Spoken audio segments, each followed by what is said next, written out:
Selamat pagi semuanya. Hari ini kita akan melanjutkan perkuliahan agroklimatologi. Eh, Tema atau topik kita pada hari ini adalah masih tentang hujan, di mana judulnya adalah pengamatan dan pengolahan data curah hujan.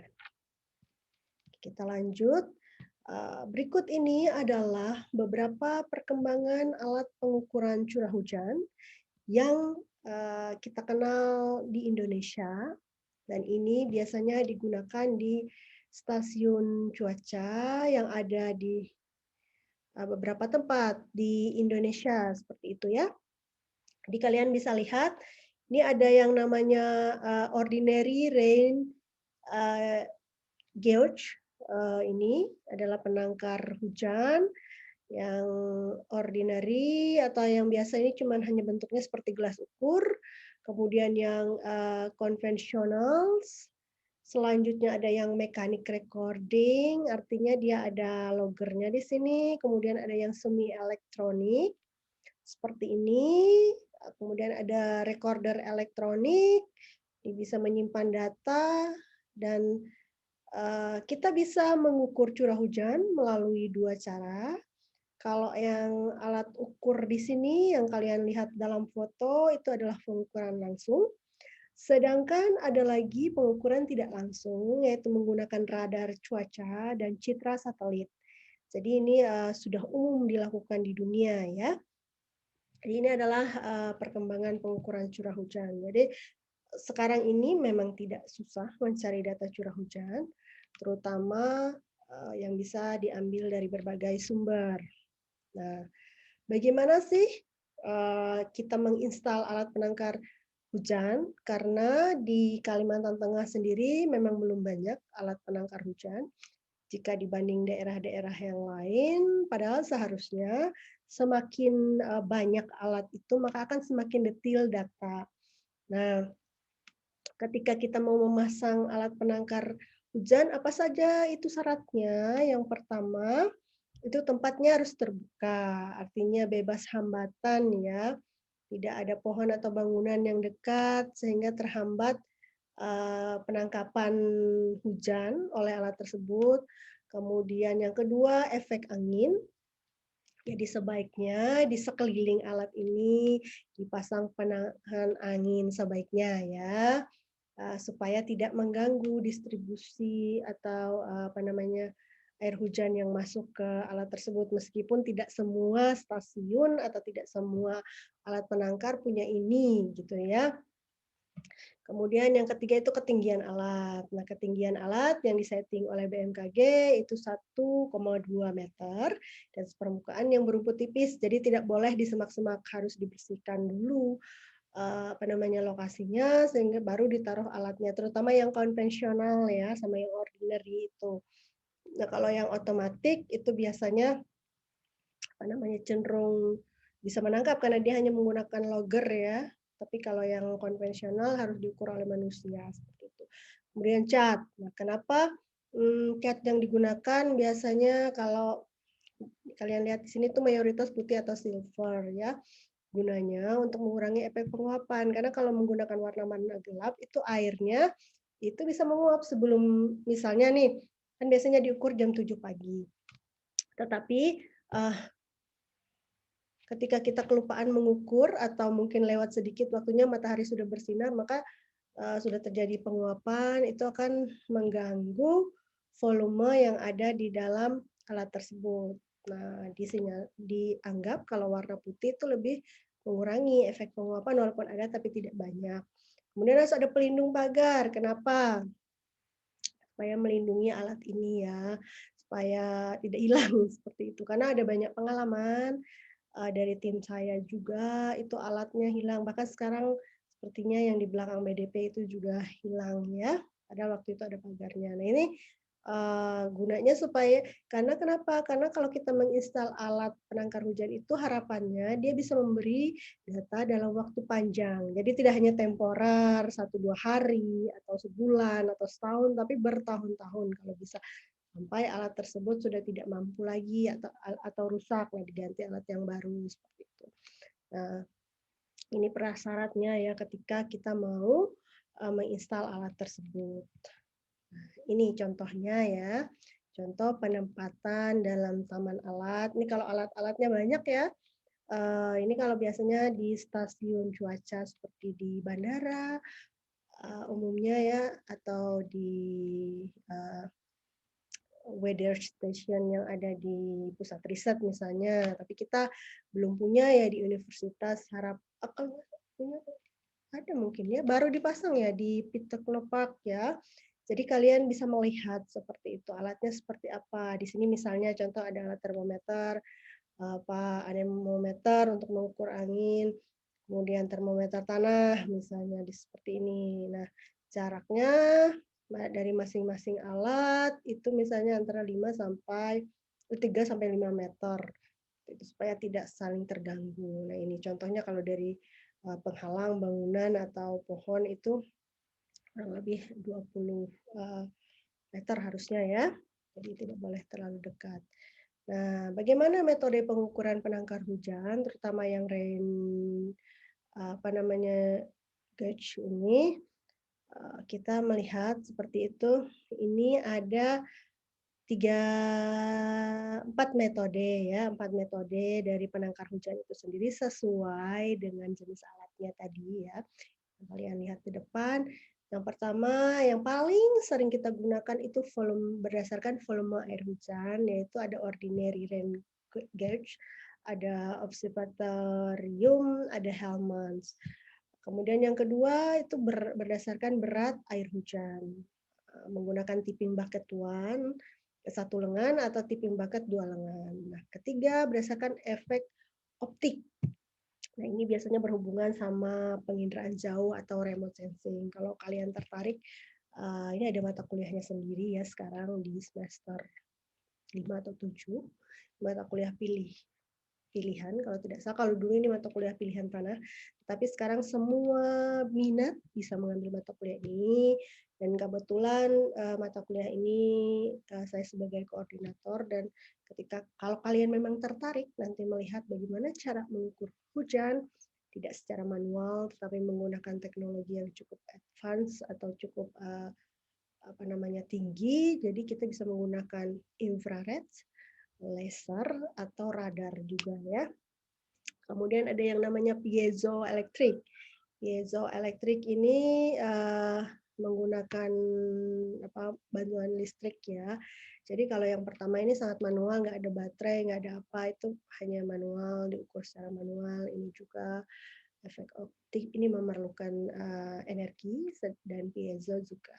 Nah, kita bisa melihat kalau volume itu biasanya koreksinya berdasarkan volume, kalau berat air hujan berdasarkan koleksi berat, kalau efek optik tadi berdasarkan koreksi shape atau sudut ya, sudut, kemudian piezo berdasarkan koreksi getaran. Nah, ini sangat jarang kita gunakan piezoelektrik untuk hujan, seringnya kita menggunakan piezometer untuk mengukur tinggi muka air tanah ya, alatnya kurang lebih lah ya.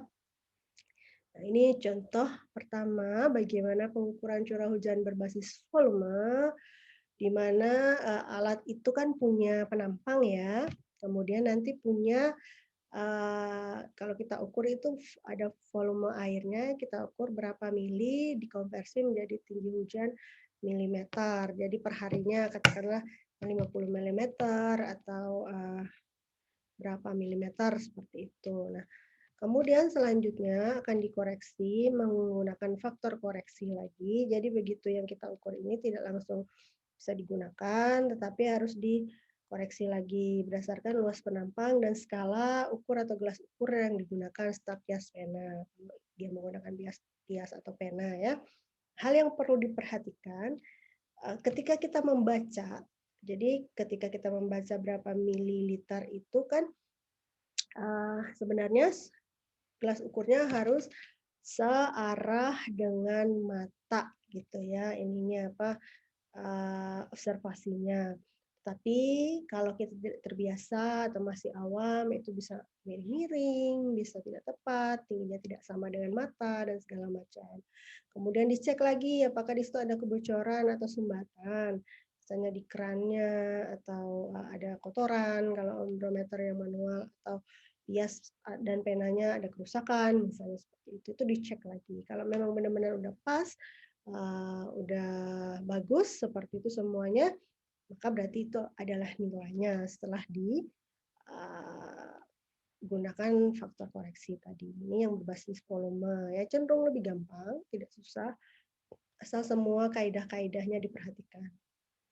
Nah, berbasis gaya berat, ini biasanya yang diukur itu berat airnya dalam gram, sehingga dikonversi menjadi tinggi hujannya milimeter. Kalau tadi ya milimeter. Kalau yang tadi mililiter ya, jadi milimeter.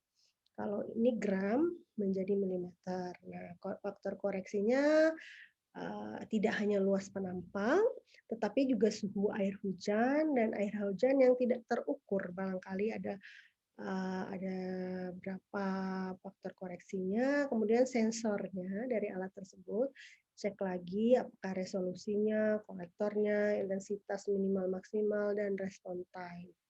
Hal yang perlu diperhatikan, terutama untuk tipping 1 dan 2, itu adalah presisi luas penampang dan jenis tippingnya juga. Nah, selanjutnya kotoran di air atau mengganggu tidak ke sensor yang ada. Kemudian pelumasnya, jenis material penangkarnya seperti apa, itu juga harus diperhatikan karena masing-masing biasanya kalau ada kotoran mungkin menghambat si sensornya membaca ya seperti apa beratnya atau misalnya pelumasnya kurang bagus atau materialnya berbeda itu juga bisa menghasilkan nilai yang berbeda sehingga sebaiknya kalau kita punya alat dan mau mengukur di suatu wilayah itu harus sama ya jenis alat maupun materialnya bagusnya. Oke, ini yang penangkar hujan biasa ya. Kita lihat ini yang bentuknya dari gelas ukur, jadi dia langsung lebih enak ya karena langsung. Nah ini tadi ketika kita mengukurnya, lihat berapa milimeter atau mililiter, terus pas ya. Nah di sini ada untuk penangkapnya atau catchment funnel, ada measuring tube atau gelas ukurnya, ada fixed bracket, jadi tempat menaruhnya ya, menaruh si ombrometer ini, kemudian ini semua part-nya, jadi airnya ada di sini kelihatan lebih gampang. Tapi saya terus terang belum pernah menggunakan alat ini. Yang sering kita gunakan adalah yang konvensional penangkar ya. Ini. Nah, ini kita punya dulu di BDP, kita coba install mungkin sampai sekitar sebelum pandemi ya itu masih ada alatnya dan seingat saya kadang praktikum masih di situ. Tapi sekarang saya nggak tahu alatnya kemana ya, belum sepertinya sudah hilang atau lapuk dan segala macam dan tidak ada juga yang menjaga karena silih berganti asisten yang menemani itu ya ganti-ganti setiap tahun orang yang menjaga juga sehingga ya rentan sekali untuk hilang ya apalagi setelah online ini kan hampir tidak ada praktikum di lapangan sehingga untuk pengecekan alat juga agak susah seperti itu. Nah kalau yang tadi kan langsung tuh kita angkat kita lihat ada gelas ukurnya. Nah, yang ini kita perlu bantuan gelas ukur lagi seperti ini. Kita buka kerannya, kemudian baru kita tampung airnya. Nah, biasanya airnya ini kita tampung setiap jam 7 atau kalau mau setiap jam 6. Jadi harus sama ya. Jamnya juga kalau yang tadi ada material atau jenisnya harus sama. Ini juga jam pengukurannya itu harus sama karena ini tidak otomatis tapi mengandalkan manusia. Nah, ini yang flow train gauge. Ini seperti ini alatnya. Ini bisa dilihat di stasiun cuaca yang ada di bandara-bandara atau Badan Klimatologi Meteorologi stasiun, terutama di Palangkaraya itu di Cilikriwut kita bisa lihat ini ada alat-alatnya, ada pennya, ada rotating drumnya dengan paper chartnya, kemudian ada water collection silindriknya, ada siphon tube-nya, ada collecting can. Jadi airnya terkolek di sini, tapi diukur oleh ini, si kertas ini ya. Mirip mungkin alat pengukuran gempa bumi kalau kalian pernah melihat ini ya. Ini harus dibaca, tidak kalau yang 2 tadi itu gampang gitu tinggal lihat gelas ukurnya berapa gitu, tinggal dikoreksi aja dengan faktor koreksi. Sedangkan kalau ini agak lebih susah ya, harus memerlukan, skill atau keahlian tertentu dalam pengukurannya. Nah, ini ada wetting rain gauge. Ini alat penangkar hujan yang menggunakan prinsip menimbang berat air. Kalau yang tadi itu, mililiter, tapi ini menimbang. Ini pertama kalinya diperkenalkan oleh, eee, seorang ahli Inggris, Christopher Wren, dan alat ini menggunakan juga kertas yang berdasarkan jumlah curah hujan yang terekam. Pada perkembangannya, alat ini kemudian dihubungkan dengan pena dan kertas pias sama seperti sebelumnya dan merekam data curah hujan yang terjadi. Jadi di sini tinggal dibaca ya, turun naiknya curah hujan berapa. Jadi dia bisa gerak sendiri. Nah, ini cenderung lebih gampang dalam kita apa namanya tidak memerlukan tiap hari tenaga manusia. Kalau yang ordinary sama konvensional tadi itu memerlukan tenaga manusia untuk mencatatnya setiap hari seperti itu ya. Tapi kalau ini dia semi otomatis, dia bisa menulis sendiri selama pias dan penanya itu bagus seperti itu. Makanya harus terus dicek pias dan pena. Kemudian ini yang bentuknya tipping bucket tadi seperti ini, ada sensornya. Ini sensor. Nah, si sensor inilah yang membaca nanti berapa air hujan yang masuk ke dalam alat penangkar ini, seperti itu. Jadi ada seperti ini kita melihat di dalamnya itu cenderung lebih sensitif juga ya, karena dia punya sensor. Nah, ini yang menggunakan apa namanya detektor infrared. Nah, infrared tadi ya ada manfaatnya untuk mendeteksi butiran air hujan yang melewati celah yang diaktifkan cahaya infrared. Dilihat gambar selanjutnya dikonversi menjadi besar intensitas air hujan. Biasanya dilengkapi pula dengan kontak relay on off sensornya sendiri ya. Jadi apa namanya ada alat pemanas juga supaya tidak terjadi pembekuan, terutama kalau daerah-daerah yang 4 musim, ada musim saljunya. Ini yang laser. Yang laser ini juga harus hati-hati ya. Ini polanya seperti ini, ada seperti ini, kemudian ada sinar lasernya. Prinsipnya hampir mirip dengan yang sebelumnya, hanya cahaya yang digunakan adalah laser, bukan infrared. Kalau infrared itu kan kalian tahu yang merah ya. Nah, kalau laser beda lagi seperti itu. Ini air hujannya melewati itu kemudian langsung di scan, set gitu ya, nanti muncul angkanya di sebelah sini. Oke, nah ini yang automatic atau sering kita bilang automatic weather system ya. Karena biasanya alat ini tidak hanya mengukur curah hujan, tapi juga ada suhu, juga ada mengukur kecepatan angin seperti itu. Nah, bisa menggunakan tenaga panel surya, bisa menggunakan listrik, bisa menggunakan baterai, bisa menggunakan aki juga ya. Kebetulan sebelumnya saya juga ada project untuk menginstal AWS ini di Taman Nasional Sebangau waktu tahun 5 tahun yang lalu ya. Saya kurang tahu sekarang ya. Sekarang bagaimana kalau misalnya masih ada dan kita boleh melihatnya di Taman Nasional Sebangau, kita bisa ke sana. Tapi mungkin tidak bisa ya karena kondisi yang berbahaya juga ke sana ya, harus menggunakan boot dan sebagainya. Nah, seperti itu harus ekstra hati-hati apalagi buat yang tidak terbiasa ke lapangan atau tidak terbiasa naik perahu itu hal-hal yang riskan sekali ya kalau kita ke sana seperti itu.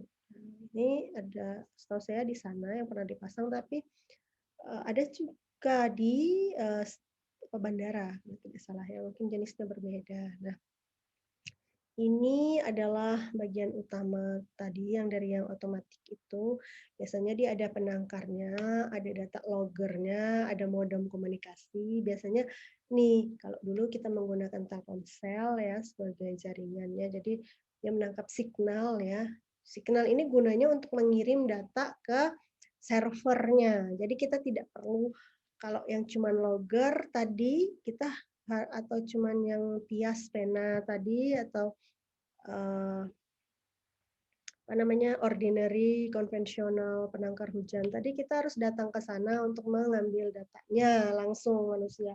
Tapi kalau yang sistem otomatis ini, kita hanya perlu mendownloadnya dari server yang sudah dikoneksikan. Nah, kalau misalnya koneksinya sering terganggu, kalau banyak halangan ya, terutama di hutan atau banyak bangunan, itu terganggu, dia tetap bisa menyimpan di sini. Jadi ada memory card-nya biasanya. Nah, water supply dia perlu supply atau power ya, baik tadi aki atau listrik atau solar cell. Dulu kita menggunakan solar cell itu bisa harus dikoneksikan terus. Nah ini juga kendala ya kalau kita menaruh alatnya di tempat-tempat yang jauh dari listrik, misalnya seperti di Taman Nasional Sebangau itu kan tidak punya listrik ya, jadi menggunakan solar panel dan harus solar panelnya tidak terlalu bisa aktif karena tutup terimbun. Jadi ada banyak hal yang harus dipertimbangkan. Nah, itu kenapa biasanya AWS ditaruh di perkotaan mayoritas banyak ya ketimbang di daerah-daerah yang berhutan atau bervegetasi. Nah, ini prinsip yang tipping. Yang tipping ini seperti ini tadi ya. Kalau yang tadi automatic weather system, kalau yang tipping seperti ini. Dia akan mengukur berapa sih si air hujan yang masuk. Jadi ini masuk, dia dikoneksikan juga dengan counter. Nah, di weather station rain counter ada counternya juga ya, semi otomatis bisa mengukur di sini. Biasanya ini ada memory card-nya, ada yang harus diukur manual seperti itu. Ini model-model lainnya ada banyak sekali model-model penangkar hujan. Ini bagian-bagiannya, ada magnetnya, ada funnelnya, ada housing atau tempatnya. Kemudian ini yang menarik bahkan ada insect screen. Artinya biasanya memang sering serangga ya masuk ke dalam situ bersama air. Jadi tidak hanya air hujan saja, serangga bisa daun, bisa apa gitu ya menghalangi. Tapi khususnya yang mengganggu kadang-kadang serangga ya yang mengakibatkan sering tersumbat itu serangga-serangga macam-macam aja ya, baik yang kecil maupun yang besar. Sehingga perlu adanya insect screen supaya mereka tidak bisa masuk. Jadinya kita dan juga lebih gampang membersihkannya seperti itu. Kemudian ini yang jenis lainnya, nanti silahkan kalian lihat sendiri. Ini yang prinsip siphon atau water dropper. Jadi ini seperti ini modelnya, di mana kapasitas curah hujan diukur menggunakan perhitungan tetes air. Jadi perhitungannya ke sana ya. Sebelum tetes airnya dihitung, air hujan itu ditampung dalam satu kontainer dengan standar collecting surface. Kemudian di bawah kontainer itu terdapat water dropper atau siphon system. Sehingga besarnya tetes air itu bisa dijaga tetap konstan. Nah, kalau tadi kita menggunakan alat yang manual sebelumnya, itu kan begitu kita buka kerannya itu kan tidak terlalu konstan ya, karena itu tergantung apa namanya airnya langsung bisa brek keluar seperti itu. Nah, kalau ini sistemnya supaya airnya tuh benar-benar pelan-pelan keluarnya ya dan sama butiran airnya seperti itu. Dropnya ke bawah. Nah, gitu. Ada pun hal-hal yang perlu kita perhatikan setelah kita tahu tadi ada beberapa alat untuk pengukuran ini, maka kita juga mau tahu selain syarat-syarat untuk pemasangannya yang tadi ya, yang pertama sudah kita lihat, kemudian prasyarat tersebut harus ada hal juga yang diperhatikan dalam pengukuran curah hujan. Yang pertama nih, efek kecepatan angin. Jadi biasanya ini juga sangat mempengaruhi ya. Walaupun memang ini adalah alamiah saja terjadi karena setiap tempat itu pasti ada pengaruh efek kecepatan angin. Cuman untuk faktor koreksi kita bisa lihat lagi. Kadang-kadang yang masuk di situ, misalnya hujan nih terjadi selama 2 jam dengan 20 mililiter misalnya atau milimeter misalnya. Nah, memang hujan sebenarnya terjadi segitu, terukur segitu, bisa juga karena, tidak ada pengaruh angin. Tetapi ketika ada angin, misalnya contohnya ini, 20 meter per detik atau 44, mph, itu bisa, apa namanya, si air itu yang 20 tadi tidak bisa masuk ke dalam itu, hanya apa namanya, terpencar ya, terpencar karena anginnya terlalu tinggi, seperti itu, anginnya terlalu deras, sehingga yang masuk kalau sebenarnya yang terjadi itu 20, tetapi yang masuk itu hanya, misalnya 15, jadi 5-nya tuh entah jatuh, entah kemana gitu ya. Jadi, seperti itu. Cuman ini saya nggak tahu mungkin, perlu dilakukan kalau orang-orang yang bekerja di stasiun pemantau cuaca ya, barangkali kalau kalian nanti misalnya mau bekerja di stasiun pemantau cuaca, terus benar-benar detail supaya data yang kita peroleh ini tidak bias seperti itu. Karena data di stasiun itu kan akan digunakan oleh banyak pihak, oleh pemerintah juga untuk mengambil keputusan terhadap banyak hal, baik sektor pertanian, perkebunan, bencana, dan bahkan infrastruktur seperti itu. Nah, kalau misalnya ini pattern-nya salah, ya itu akan mempengaruhi juga keputusan atau decisions yang akan diambil. Makanya itu biasanya itu ada khusus sekolahnya ya untuk jadi observer meteorologi ini. Jadi ada sekolah khusus yang namakan Sekolah Tinggi Klimatologi, Meteorologi, Geofisika ya, itu khusus sekolahnya. Jurusannya juga ada sebenarnya jurusan hydroclimate atau agroclimate, kalau di IPB ada ya. Di fokus mereka dalam pengukuran-pengukuran ini dengan berbagai alat. Nah, kalau kita di pertanian atau bidang lain itu cenderung sebagai user. Jadi kita menggunakan data yang sudah ada. Kecuali ya kalau perusahaan besar. Jadi kita harus punya alat ini, ada tenaga yang mengukur ini atau punya fasilitas otomatis alat otomatis seperti itu untuk mengukur. Nah, kalau biasanya kita-kita ini orang pertanian cenderung hanya sebagai pemakai gitu. Kita sudah tahu nilainya segitu.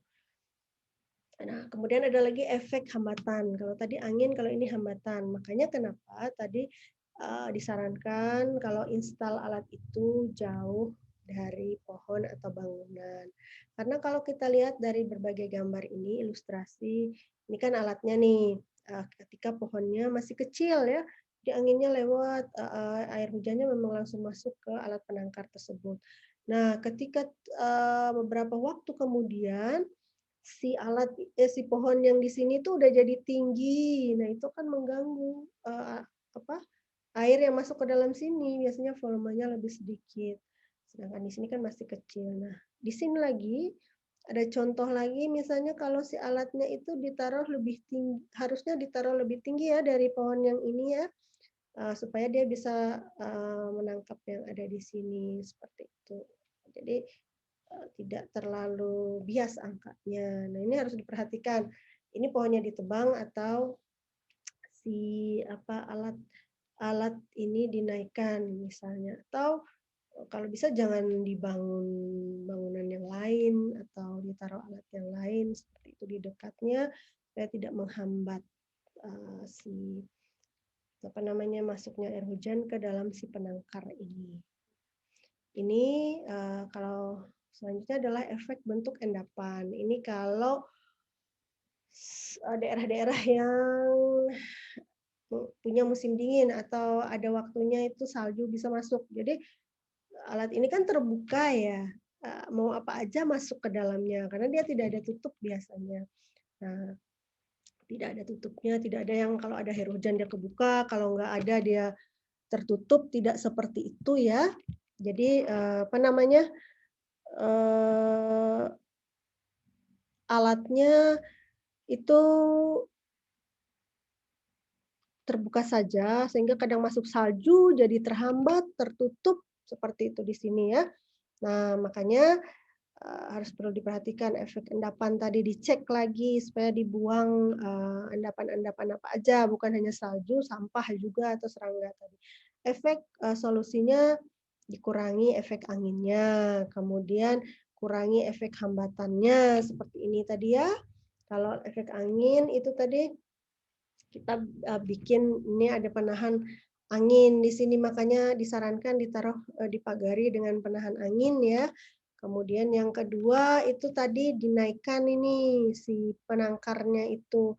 Kalau pohonnya udah tinggi dia naikkan kalau bisa kurang lebih sama sama tinggi pohonnya supaya benar-benar, eee, real yang tercatat. Kemudian selanjutnya ini, apa namanya, yang selanjutnya adalah estimasi. Jadi oke, saya, ini ke sini lagi ya.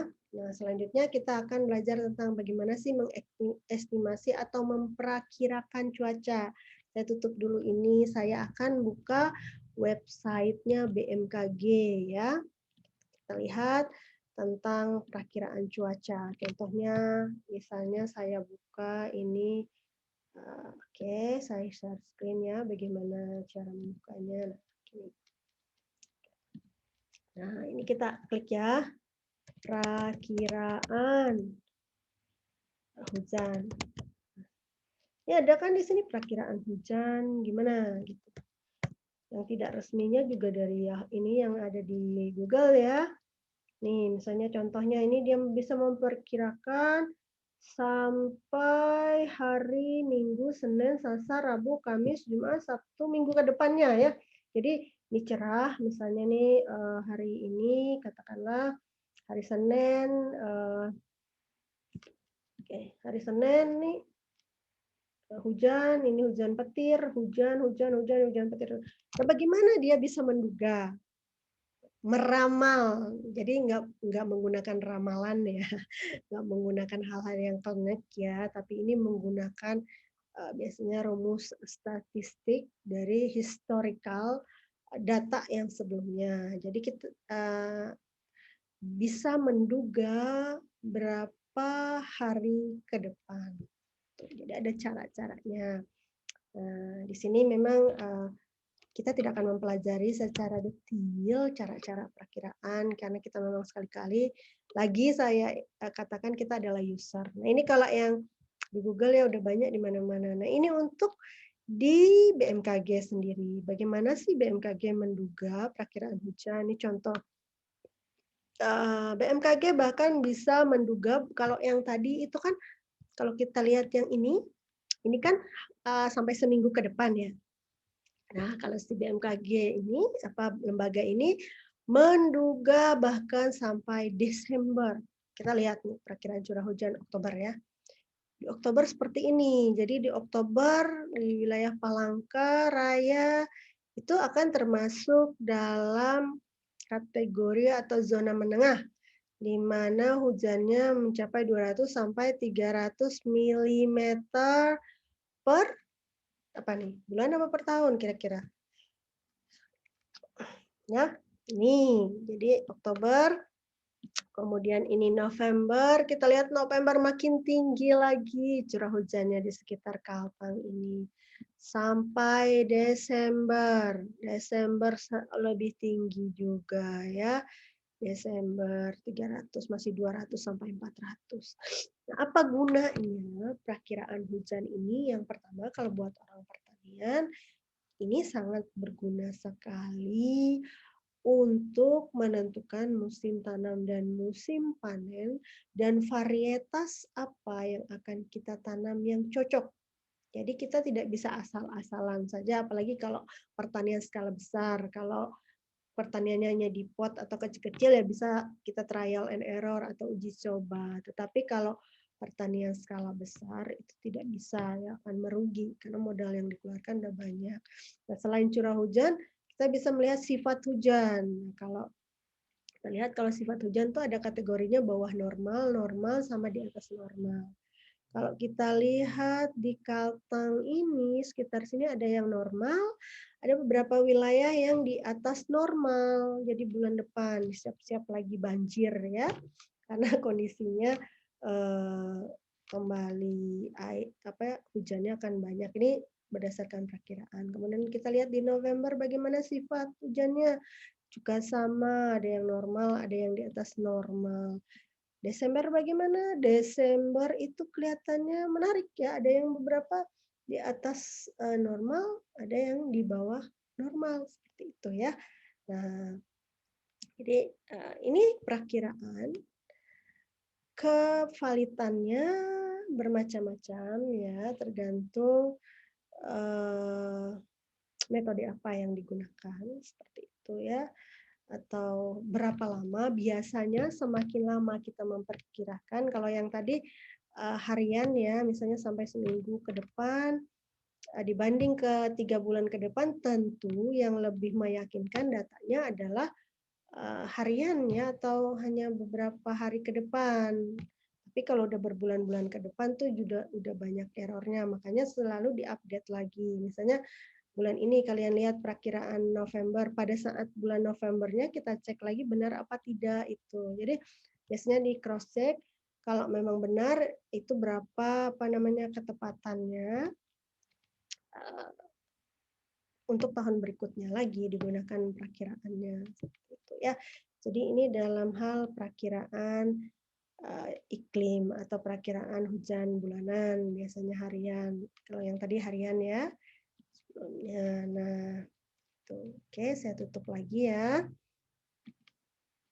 Oke, kita lanjut ke perkuliahan kita. Nah, tadi dengan adanya perakiraan ini perakiraannya diestimasi berdasarkan pengamatan ya. Kemudian bisa juga estimasi dengan satelit. Kalau ini berdasarkan data yang diukur, kalau ini dengan satelit. Nah, kita akan bahas selanjutnya nih setelah ini. Bagaimana sih pengukuran data dengan satelit ya. Dan ini sekali lagi saya sampaikan, kalau kalian tertarik dengan hal-hal yang berbau satelit, yang kita namakan penginderaan jauh, yang manfaatnya sebenarnya tidak hanya mengukur hujan, ada banyak ya, bisa mengukur sebaran tanaman, bisa mengukur bencana, menduga bencana, maksudnya bukan mengukur menduga bencana, atau produktivitas, atau jenis varietas, atau vegetasi yang ada di permukaan bumi, dan lain-lain. Itu banyak sekali manfaatnya, karena dengan teknologi penginderaan jauh ini, kita bisa mengambil skup wilayah yang sangat luas. Meskipun kedetilannya tentu tidak sedetil yang pengukuran di lapangan ya. Karena itu tidak bisa dibandingkan. Tetapi kelemahan pengukuran di lapangan, dia hanya mencakup skup skala kecil ketika si alat atau stasiunnya hanya berada di sedikit gitu ya. Misalnya luasan wilayah Kalteng itu hanya dikasih 5 alat seperti itu, tentu tidak akan mewakili luasan Kalteng yang 150.000 ya kilometer persegi ini gitu ya. Itu alatnya harus rapat atau harus banyak. Nah, salah satu caranya menggunakan remote sensing, pure atau kombinasi. Jadi kita verifikasi berdasarkan data lapangan dan juga data remote sensing. Nah, ini detailnya akan dipelajari, silahkan ambil mata kuliah pilihan yang namanya Sistem Informasi Geografi dan Penginderaan Jauh. Nah, sekarang itu udah ada beberapa mahasiswa yang meneliti ini, terutama faktor cuaca ya, padahal tidak hanya faktor cuaca, bisa hal yang lain menggunakan remote sensing. Itu udah ada mulai, memang untuk memulai agak susah ya, karena penelitian ini masih awam untuk S1 agroteknologi di kita. Kalau di tempat lain tuh udah banyak ya. Nah, sebelum saya detil masuk ke dalam ini ya, saya akan beri kalian sedikit gambaran atau ilustrasi atau video yang bisa kalian tonton seperti apa sih itu penginderaan jauh ya. Oke, sebentar ya.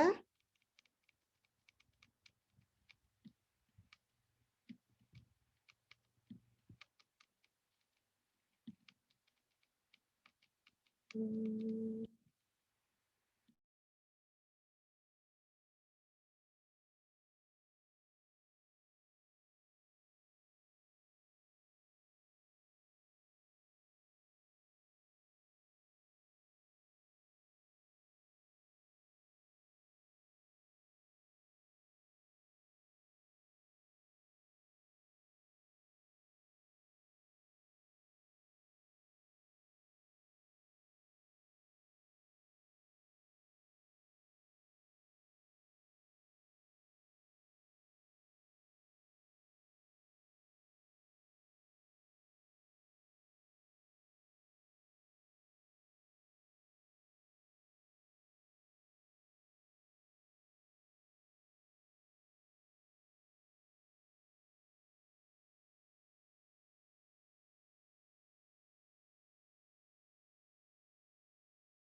In this What Is video, we'll try to answer the question, what is remote sensing?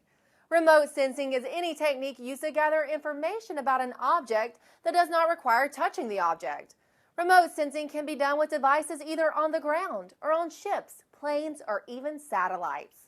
There are two parts to remote sensing. First, devices record radiation like light or heat from an object or area.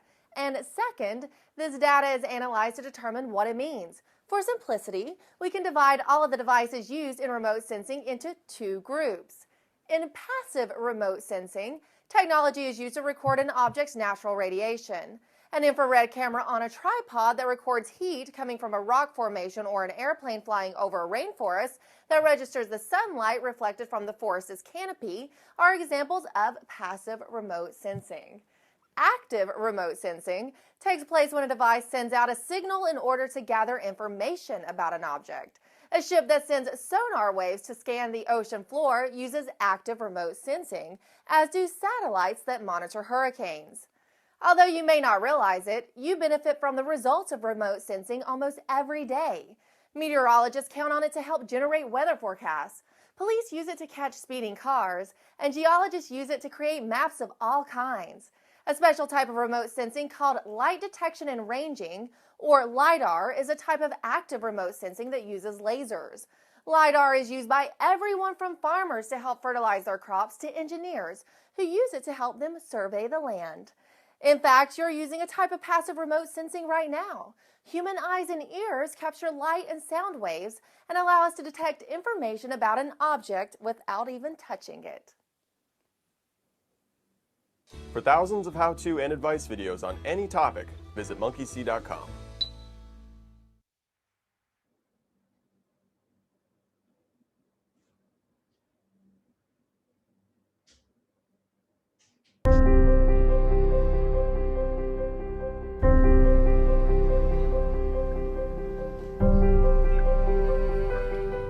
Selamat datang kembali di materi pelajaran geografi. Hari ini kita akan belajar tentang penginderaan jauh. Pernahkah Anda menggunakan gadgetmu untuk mencari sebuah lokasi yang tidak pernah Anda ketahui?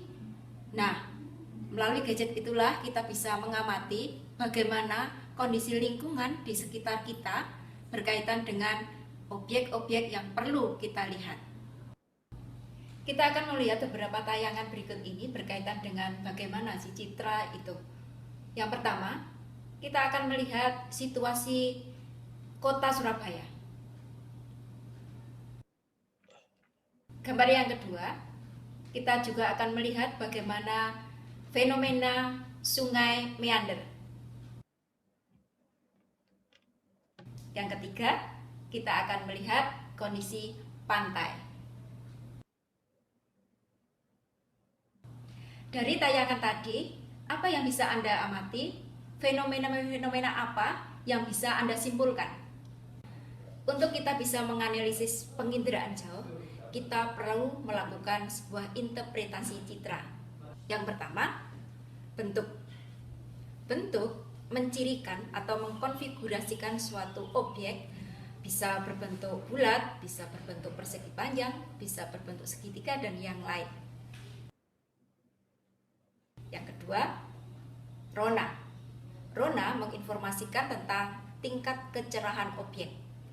Apabila objek itu memiliki tingkat kecerahan yang lebih, maka objek itu menginformasikan tentang sebuah benda yang berada di permukaan bumi, misalnya rumah, atau pabrik, atau yang lain.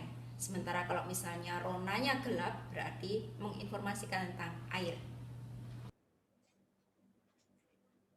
Yang ketiga, berbicara tentang ukuran.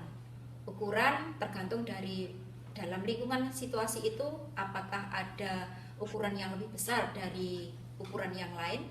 Biasanya kalau misalnya lebih besar berkaitan dengan bentuk juga, ukuran lebih besar berarti bukan perumahan kalau misalnya itu sebuah persegi panjang. Tapi kalau misalnya ukurannya kecil berarti menginformasikan tentang rumah. Yang keempat, tentang bayangan. Bayangan menginformasikan tentang tinggi rendahnya sebuah objek. Yang kelima, tentang tekstur. Tekstur itu berbicara tentang tingkat kekasaran objek. Apabila objek itu kasar, berarti mencerminkan bahwa kondisi ini menunjukkan ada vegetasi yang lebih tinggi dari objek yang lain. Tapi kalau misalnya teksturnya halus, berarti menunjukkan vegetasi rumput misalnya. Yang keenam, kita bicara tentang pola. Pola menginformasikan tentang tingkat keteraturan objek. Apabila objek itu menunjukkan kondisi yang teratur, berarti itu menunjukkan sebuah perumahan. Tapi kalau misalnya sebuah objek menunjukkan ketidakteraturan, maka objek tersebut adalah pemukiman di pedesaan atau mungkin pemukiman yang berada di perkotaan. Yang ketujuh, kita bicara tentang situs. Situs menginformasikan tentang keterkaitan antara objek satu dengan objek yang lain. Yang kedelapan, tentang asosiasi. Asosiasi menginformasikan tentang keunikan sebuah objek yang tidak bisa tergantikan dengan objek yang lain. Misalnya lapangan itu ada gawangnya. Yang kesembilan, bicara tentang warna.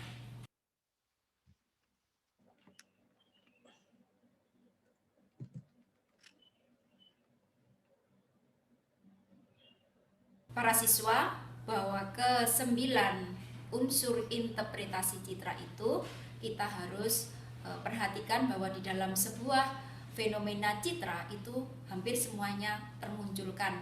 Para siswa harus bisa jeli mendeteksi, para siswa bisa mengamati bahwa itu harus dilihat secara detail.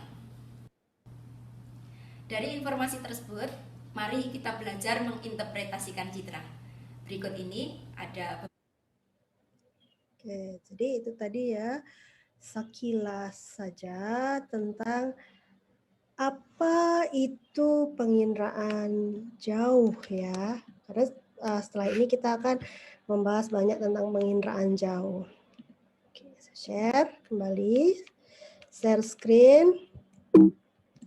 Nah, ini dia bagaimana perkembangan penginderaan jauh untuk pengukuran curah hujan. Di dunia atau secara global, termasuk yang digunakan di Indonesia, kita punya 2 periode pengukuran curah hujan. Yang pertama itu namanya TRMM Project, yang kedua GasMap Project. Nah, kalau TRMM ini dia hanya mengandalkan satu satelit. Kemudian sedangkan yang GasMap dia mengandalkan banyak satelit. Jadi bekerja sama dengan berbagai negara. Nah, siapa sih berinisiasinya? Kita lihat lebih lanjut, TRMM itu adalah singkatan dari The Tropical Rainfall Measuring Missions. Misi pengukuran curah hujan tropis adalah misi ilmu bumi pertama yang didedikasikan untuk mempelajari curah hujan baik tropis maupun subtropis yang jatuh pada rentang 35 derajat di utara dan 35 derajat lintang selatan dari khatulistiwa. Nah, wilayah ini merupakan 2/3 dari total dunia. Satelit menggunakan beberapa instrumen seperti yang kalian lihat tadi, instrumennya ada TRMM Micro Imaginers, ada FIRS Visible Infrared Scanners, yang kemudian FIR ini banyak digunakan diambil datanya untuk mengukur kebakaran, sedangkan ini lebih hujan. Kemudian ada yang namanya menggunakan radar, ada yang menggunakan lightning imaging sensor, sama ada satu sistem yang namanya Cloud and Earth Radiant Energy. Jadi ini berapa energi yang keluar, umumnya berhubungan sama kilowatt ya kalau nggak salah ya satuannya seperti itu. Nah ini ada dalam satu satelit ada berbagai sensor. Oke. Project ini atau satellite project ini itu diluncurkan oleh Badan Antariksa Jepang atau yang dikenal dengan JAXA dalam roket yang bernama H2 dari Tanegashima Space Center yang ada di Jepang itu pada tahun 1997. Sehingga kebanyakan data-data dari TRMM ini mulai dari 1997 sampai 2015 ya.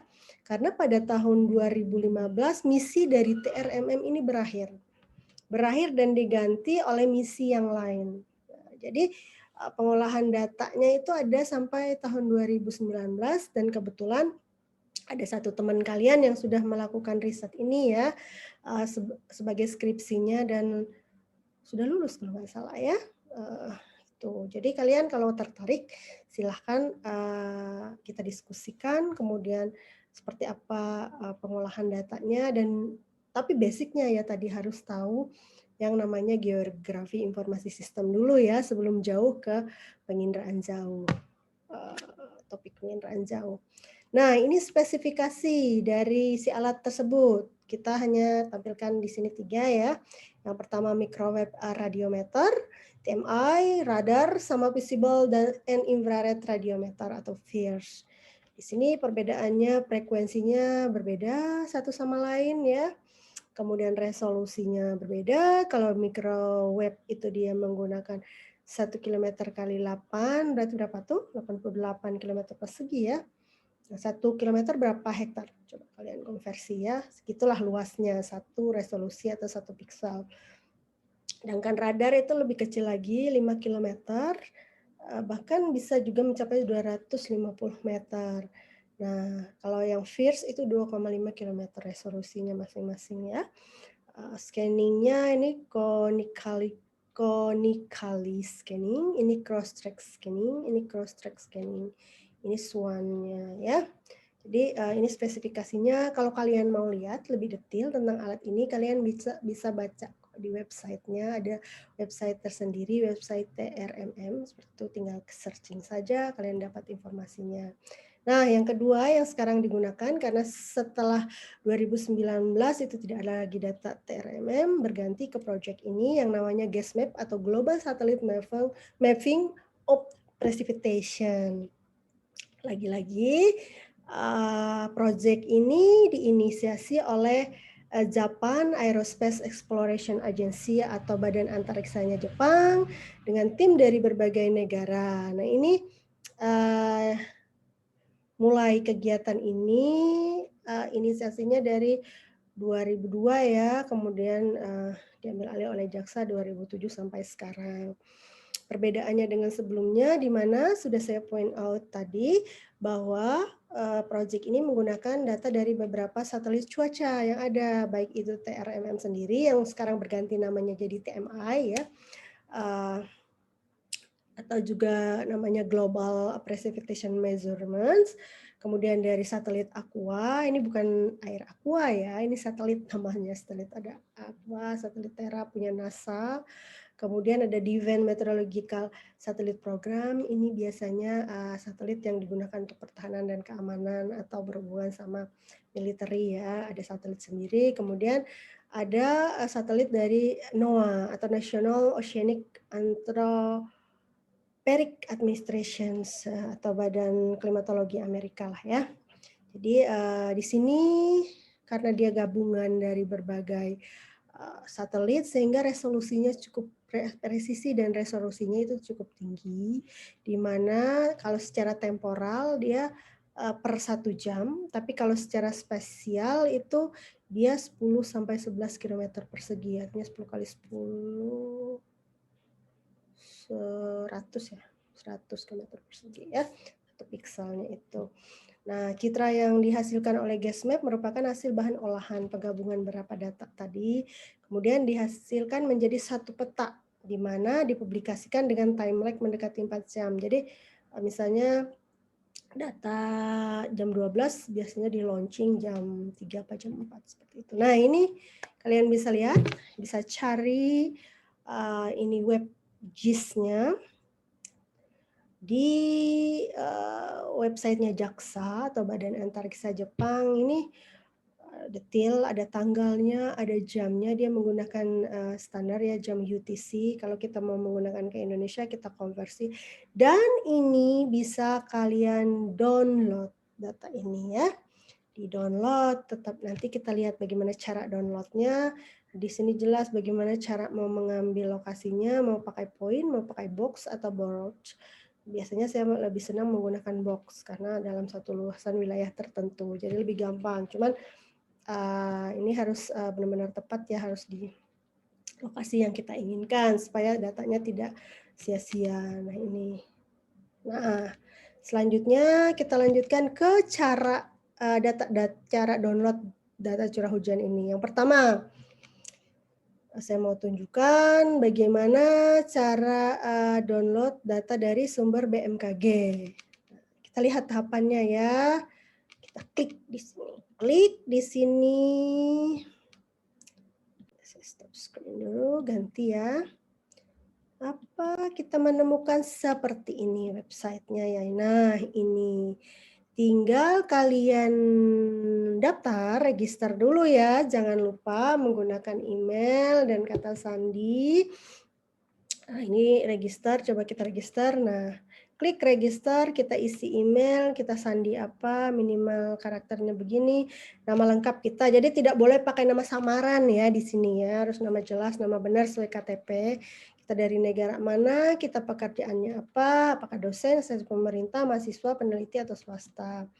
Instansinya apa? Misalnya kalau UPR ya tulis UPR.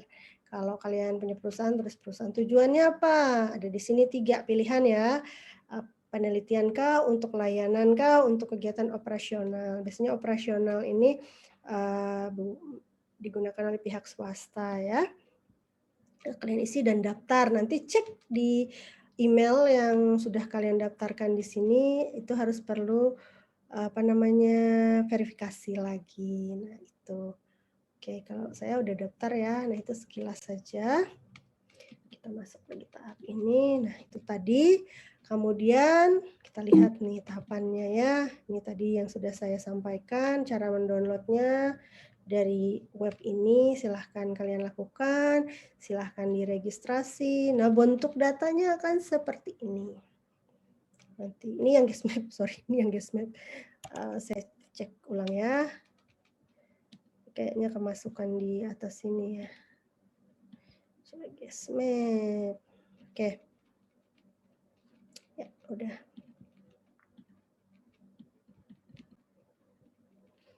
Nah. Oke, seperti ini. Gimana data? Nah, datanya sebenarnya mungkin nanti saya tunjukkan di mana ya. Kalau kalian sudah download, ini di-download datanya. Datanya tuh sebenarnya hanya dalam bentuk seperti ini nih. Nanti dia akan bukan seperti ini ya, mirip lah ya dalam Excel ya, dia CSV Excel. Jadi seperti ini datanya begitu. Ini contoh saja. Jadi ada nama stasiunnya dan lain-lain. Nah, kalau kalian download berapa parameter, misalnya dia akan muncul parameternya, ada curah hujan, ada suhu, ada apa-apa, tinggal dicentang-centang kalau kalian mau memilih. Dan jangan lupa passwordnya ya. Nah, yang kedua setelah kita BMKG kita mau ambil data yang GESMAP, penginderaan jauh tadi ya. Kita coba buka. Nah, seperti ini webnya. Kalau kalian mau download, klik ini, dia akan muncul mau point apa mau box. Misalnya nih, saya mau ngambil yang di daerah sini. Nah, klik. Kalian harus, nah misalnya di Jawa ya, Jakarta dan sekitarnya. Ini dia muncul, dia north-nya berapa, west-nya berapa, south-nya berapa. Seperti itu. Tinggal kita klik di sini. Nah, kita mau lihat grafiknya dulu ya.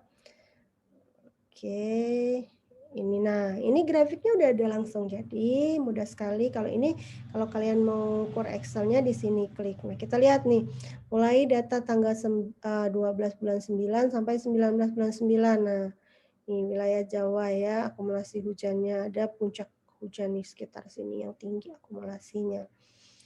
Oke. Tuh, jadi gampang ya, kalian bisa download. Bagaimana caranya? Oke, lanjut lagi ya, saya lanjut. Nah, ini tadi ya, tapi harus jangan lupa daftar dulu ya. Registrasi dulu juga sama. Kalau tadi saya tidak menunjukkan registrasinya, simpannya di mana folder kalian supaya tidak lupa ya. Misalnya foldernya dalam per tahun, seperti ini datanya. Dia ada yang data binary, kalau yang sekarang udah CSV ya. Kalau ini yang dulu masih binary, nah kita lihat seperti ini. Datanya, ekstraktornya seperti apa. Nanti kita coba pelajari di mata kuliah Sistem Informasi dan Penginderaan Jauh kalau kalian mengambil mata kuliah tersebut. Itu lebih detailnya. Kalau ini hanya pemanasan aja ya. Nah, itu tadi 2 sumber data yang bisa kita manfaatkan. Nah, kita lihat kembali, ini ada beberapa penelitian yang dilakukan oleh para peneliti, bagaimana sih kegunaan si hujan tadi. Nah, ini adalah analisis pola curah hujan terhadap produktivitas tanaman padi sawah di Provinsi Jawa Barat. Nah, kita lihat nih, berdasarkan hasil penelitian ini, curah hujan itu adalah faktor yang penting. Tetapi perubahan curah hujan cukup fluktuatif dari tahun ke tahun, makanya kemudian dia mengambil data curah hujan dari 2002 sampai 2015. Kalau saran saya sebaiknya minimal 10 tahun ya, untuk mengambil data itu minimal. Ini udah bagus, lebih dari 10 tahun kalau kalian mau analisis. Kemudian yang diperlukan lagi data produktivitas tanaman padi di daerah, wilayah, kabupaten, provinsi yang mau kalian ambil. Misalnya di Jawa Barat, tuh harus punya datanya. Ini contohnya. Nah, ini analisisnya menggunakan periodogram curah hujan by frequency. Ini statistikal ya. Seperti ini time lapse-nya atau correction-nya seperti ini, curah hujannya kelihatan ya tadi. Nah, ini data produktivitas. Nah, kita lihat ini produktivitasnya perubahannya dari tahun sebelumnya. Di sini 2004, 2010, 2012, 2014 itu mengalami penurunan produktivitasnya.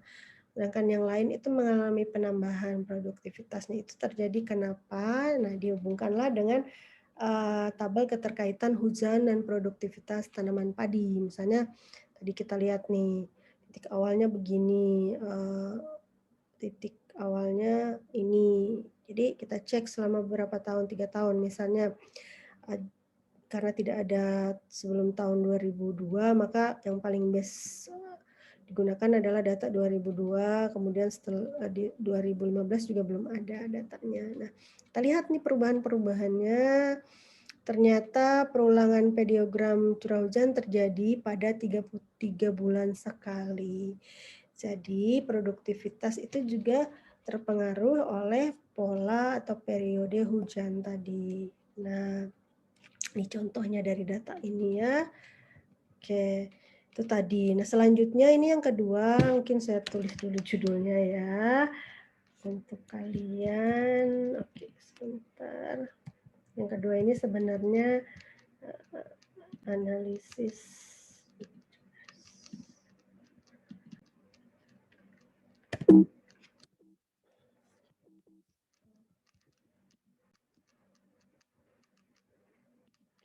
Ya. Yang kedua kita lihat nih, saya tambahkan dulu ya. Ini analisis zona agroklimatologi.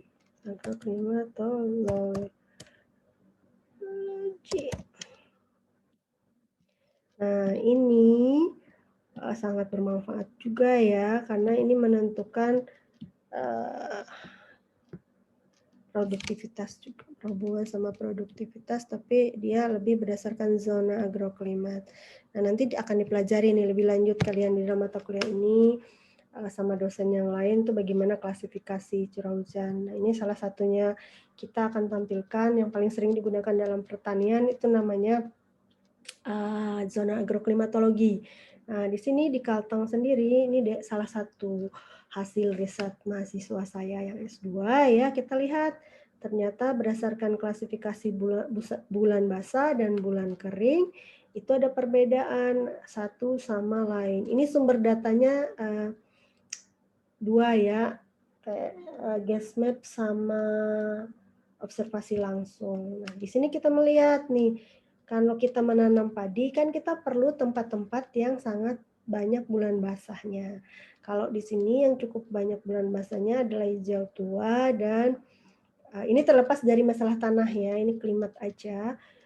Dan hijau muda, kalau kuning udah agak kering ya.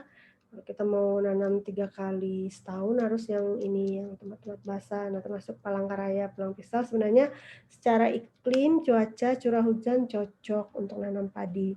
Tapi dari segi lain, misalnya jenis tanahnya, sistem irigasinya, itu yang harus dipertimbangkan lagi, seperti itu ya. Nah, ini bisa digunakan, tapi ini harus tahu kalau yang pediogram kita nggak perlu belajar pemetaan ya, tidak perlu belajar sistem informasi geografi untuk bisa menampilkannya. Hanya menggunakan statistikal, tapi kalau kalian mau riset terkait dengan peta agroclimate, ini masih belum diupdate. Ini terakhir kalau nggak salah mahasiswa saya tahun 2017 ya. Kemudian yang baru ini diupdate oleh teman kalian itu sampai tahun 2019 untuk Kapuas saja, tapi masih ada 12 kabupaten lain yang belum dianalisis. Ini potensi sekali. Kalau kalian mau ngambil riset ini, asalkan datanya tersedia, jangan lupa magangnya harus di tempat yang bisa pemetaan, supaya kalian bisa belajar, atau tempat-tempat yang bisa mengambil data klimatologi, supaya setia datanya. Jadi buat orang pertanian tuh sekarang tidak semata-mata hanya tentang dosis pupuk, dosis kapur saja, tapi ada banyak aspek yang bisa kita teliti sebagai tugas akhir. Nah, seperti itu ya. Kalau tertarik silahkan ambil mata kuliah Sistem Informasi Penginderaan Jauh itu ya, itu bisa belajar sedikit walaupun tidak mengajar detailnya, tapi setidaknya mengajar kalian lebih dalam seperti apa sih menggunakan data-data yang ada untuk riset. Seperti itu ya dari sisi geospasialnya. Nah, itu saja saya rasa untuk perkuliahan kita hari ini. Sampai ketemu beberapa minggu yang akan datang. Nanti absennya akan disampaikan melalui link description ya. Silahkan kalian mengisi absennya. Kemudian nanti link tugas juga akan disampaikan ya. Itu saja untuk hari ini. Terima kasih dan selamat pagi.